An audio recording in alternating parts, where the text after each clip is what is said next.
Hello. Hello. Yeah. I think we should start with a little bit of unsolicited relationship advice. Fellas, I learned recently that if your lady ever squints and smiles at the end of a sentence, that sentence ceases to be true. And the opposite is now the case. Now, you might be familiar with these sentences. They sound a bit like this. Yeah, Jar, I think you should go down to the pub, watch the football with the lads for the day, have a little day for yourself down there, and I'll watch television by myself here, because I love doing that. That sentence is stricken from the record and we move forward. Here's one for anyone, any relationship at all. If somebody you know comes up to you and says, I've got big news, you should always put down the bag of crisps. Because crisps, ladies and gentlemen, are the worst food to eat if you're attempting to look like you're taking a story seriously. It is physically impossible. You can try. You can be like...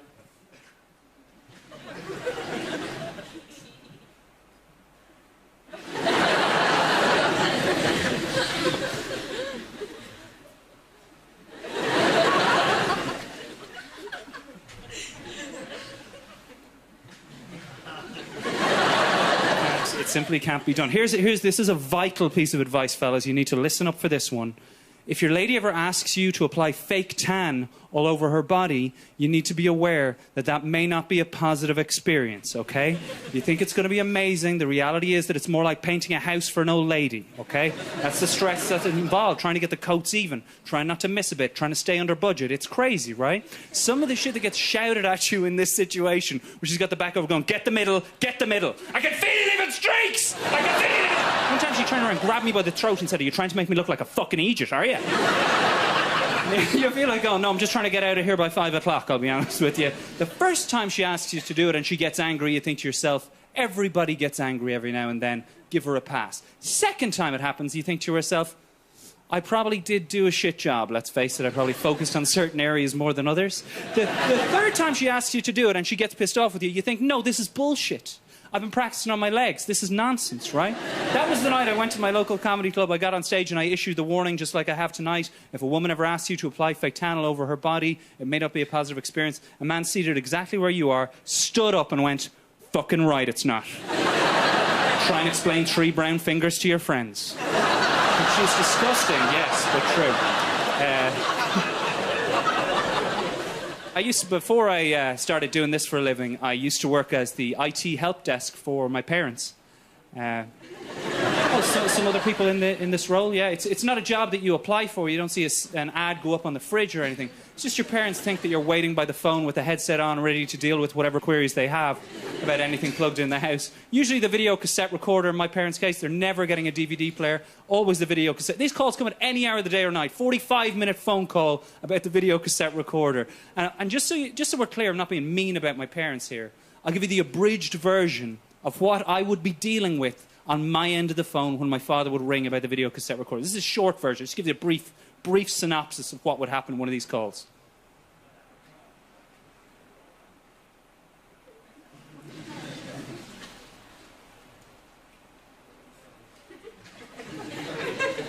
Sure. Yeah. Okay, and you've said that a few different ways. All right, great. Okay. All right, Dad, what you want to do for me now is check that it's turned on. I'm not actually being like anything. I'm not being like anything. I'm just saying that has happened in the past. Okay, cool. If it's turned on, all you got to do is press 0 on the TV remote control. It's the smaller of the two. There's not a lot in it, but it is definitely the smaller of the 2 remote controls. Currently 0. I am not shouting. It's underneath the number 8. I don't know why they put it there. That is the tip of the iceberg, pal. And I realised, you need to know this, I realised in one beautiful moment that we have no right to get angry at our parents when they ask us questions about modern technology. They come from a different era, folks. They come from a time when alcohol was believed to be a cure for most common ailments, including alcoholism. Different era. There's technology in this room that would frighten a lot of your parents. There's wireless internet in here. They have no hope of ever understanding that. Lights, 4-legged chairs, all this shit. They're never going to fully get it. And I realised this in one beautiful moment. It was the moment my father sent me the first photo message he had ever sent in his entire life. He had never sent a text before. So when my phone buzzed and it said, photo message from Dad, my first reaction was, oh shit. My dad's phone has been stolen. Because there is no way, there was a way. What he had sent me was the most beautiful photo message that has ever been sent in the history of the world. What he had sent me was a photo of a whiteboard with some writing on it that read, haven't quite figured out how to text on this phone just yet. There's a baby boom on in Ireland, a massive baby boom, which makes no sense to me because nobody has any money. I think the reason why it's happening is people misunderstood what the economists meant when they said it won't be us that pays back this bailout, it'll be our kids. My friends are so thick they thought to themselves, I better get two of those little fuckers. I think my favourite part of doing this job is trying out new material, and I always think it's polite to ask the audience about it before I do it. I always say, who'd like to hear the new jokes? And most people go, yeah. So I take out a slip of paper. One night I do this. A woman seated where you are goes, for fuck's sake. And I was like, what's wrong? She goes, piece of paper. And I was like, they're new jokes. She goes, yeah, I know. I just don't agree with it. I was like, what don't you agree with? She goes, this is true, Scott. She goes, you should have practiced your jokes before you got here in front of a mirror at home. Now, that is not how it works, okay? And I was like trying to explain to her, this activity is quite like sex in many ways. You could stay at home and practice in front of the mirror all you like, but you will never get an accurate reflection of whether you're any good at the thing until you're in the live setting. I didn't do the action on the night, I just added that now for the TV people at home. But she was like, I disagree completely, and gets up to walk out. At this point, the man next to her pulls her back into her seat. I was like, who's this fella? It turns out he's a first date. Yes. I believe that made this into a magical situation. Because everybody in that room, just like everybody in this room, fully understood at that moment the extent of the misery that man was about to invite upon himself by pursuing this relationship. This shit got all out of hand. She starts shouting at me. I was like, well, what do you do for a living? She goes, I save lives for a living.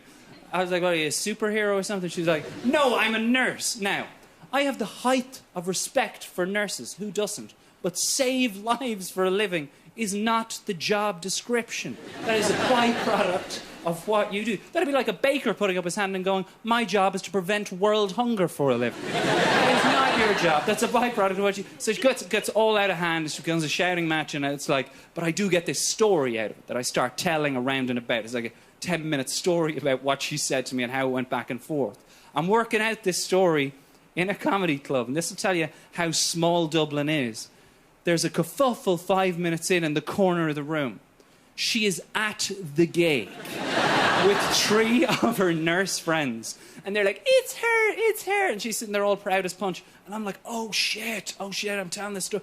And then I was like, no, hang on. Most of the time, when you get heckled, the heckler disappears and you never see them again. Rarely do they reappear when you are armed with a story of their insanity.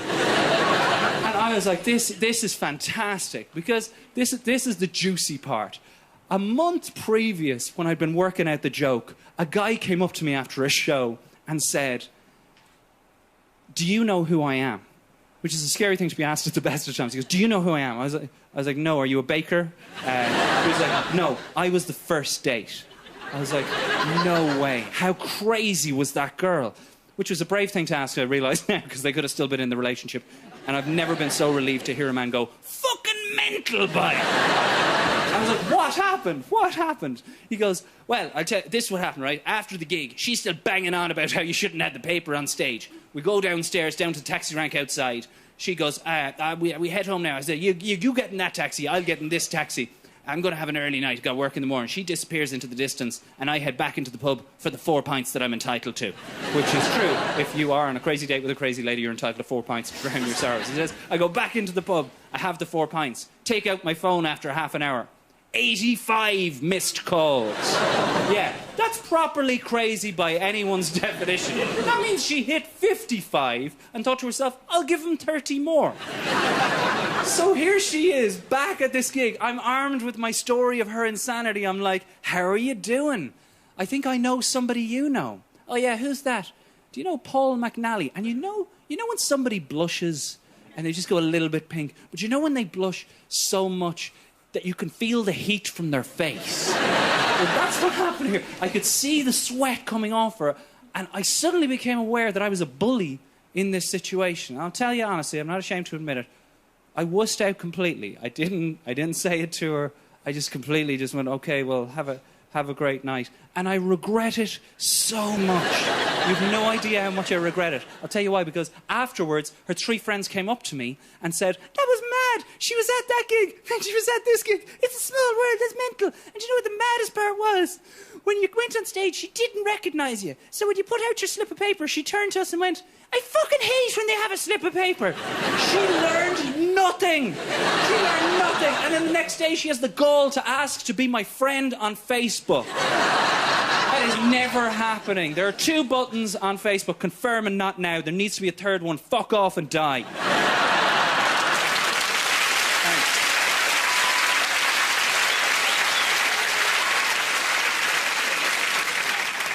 There's only one other person that I've ever rejected. It was a baldy Dublin taxi driver who was so openly racist that on his profile he listed his hobbies as anti-immigration policy.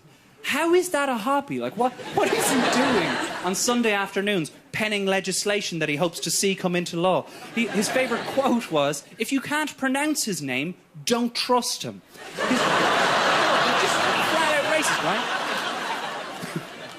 Yeah, I think I come here as an ambassador as well as a stand-up comic. Like I said, Ireland's in a bit of a situation. I encourage you to visit the country because we really need you to visit the country right now. But I will say that there is every chance that you will encounter one of these racist taxi drivers, okay? So you just need to be prepared that they may start a conversation with you in a taxi where they will begin the conversation with this sentence. Did you hear what the foreigners are up to now? Which is a great opening conversation starter, but you will learn that that means once upon a time. Because what's about to follow is a racist fairy tale that he has concocted from whatever crazy phone-in shows he listens to. This is word of God. One taxi driver genuinely started a conversation with me with that sentence by saying, did you hear what the foreigners are up to now? They're breaking into the apartments that they can't sell and changing the locks for themselves. And they can't get them out of those apartments. Now they own those apartments.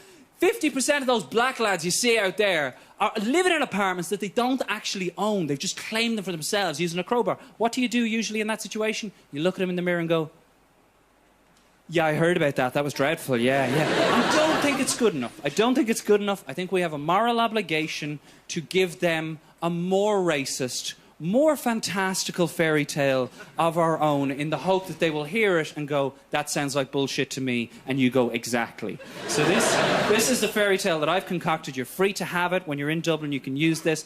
Here it is. You let him finish his story. You go, that's bleeding nothing. Do you know what I heard the foreigners are up to now? They're going down to the rivers, lakes and canals of this country and they are plucking the feathers off the swans. They then go home with the feathers and they paste them all over themselves.